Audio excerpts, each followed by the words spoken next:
आतंकी हमले में किसी ने अपना बेटा खोया, किसी ने अपना भाई खोया, किसी ने अपना जीवन साथी खोया।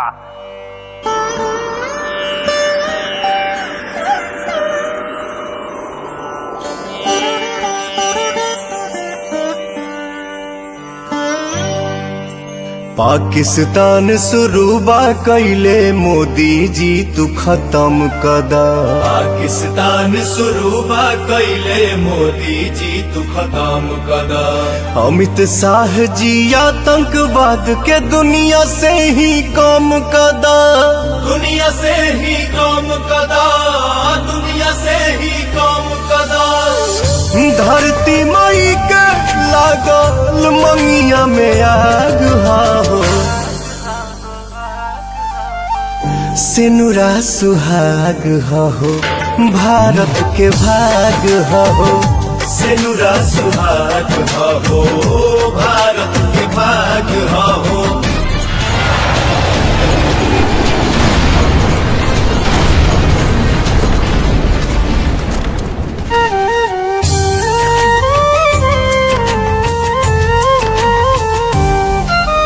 देश ला जिए मारे वाला बाड़े जवान बॉर्डर पर। बाड़े जवान बॉर्डर पर, हाँ बाड़े जवान बॉर्डर पर। मुल्क मिटाई है राजनाथ जी रउआ ये कहीं ऑर्डर पर। रउआ ये कहीं ऑर्डर पर। घर में घुस के मारे वाला फौजी विभाग हो,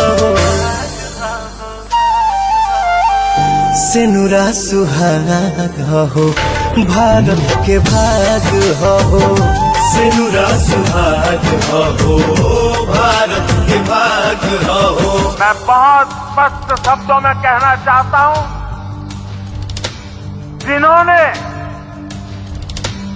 ये हमला किया है उन आतंकियों को और इस हमले की साजिश रचने वालों को उनकी कल्पना से भी बड़ी सजा मिलेगी।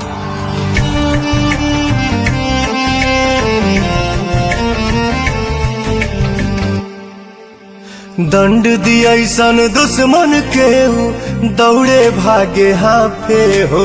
दौड़े भागे हाफे हो, हाँ दौड़े भागे हाफे हो। फिर कश्मीर में आवे खातिर सोच कर जाहका पे हो। सोच करे जाका पे हो। कहेले पवन ऐसे बड़ न कुछ त्याग हो, सिनुरा सुहाग हो, भारत के भाग हो।